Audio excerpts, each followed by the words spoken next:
Les opérations de secours ont démarré quelques minutes après que l'alerte ait été donnée et la victime a été localisée par les bénévoles du Spéléo Secours Français au fond d'une galerie difficile d'accès. Elle n'est pas en état de remonter. La jeune femme souffre probablement d'une hémorragie cérébrale. Elle a été prise en charge à 40 mètres de profondeur par une équipe du SMUR de Colmar, une équipe qui vivait pour la première fois un tel exercice et a dû apprendre une nouvelle gestion du matériel. Sous terre, on peut être bloqué pendant plusieurs heures, parfois plusieurs jours. Il faut qu'on puisse être en autonomie et que les acheminements avec l'extérieur puissent se faire et qu'on puisse tenir nos délais pour les médicaments, l'oxygène, etc. Placée dans cette tente pour l'abriter du froid, la victime peut attendre que les secouristes lui frayent un passage dans la roche. Tu mets une petite déviation le plus haut possible, c'est ça ? Il faudra la remonter en civière, dans des passages parfois étroits et instables.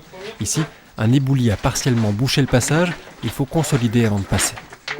On a mis un tapis de grillage pour les maintenir et ce tapis de grillage est fixé au sol par des carrelets qui sont eux-mêmes repris dans le plafond avec des étais. Donc ça stabilise l'ensemble et ça permet une progression, alors il faut faire attention, mais ça permet une progression qui est beaucoup plus en sécurité. Levez.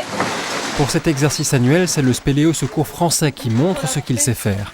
Il établit régulièrement des reconnaissances sur le terrain et c'est lui qui partage son savoir auprès des autres services de secours.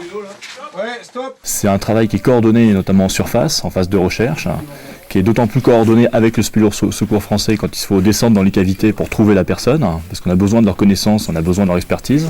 Et c'est un travail d'autant plus coordonné quand il s'agit de faire intervenir des équipes médicales, du SAMU ou des pompiers, avec eux, pour atteindre la victime et lui apporter les premiers soins. Traction ! Cet exercice est une occasion unique dans l'année pour tous ces services de secours.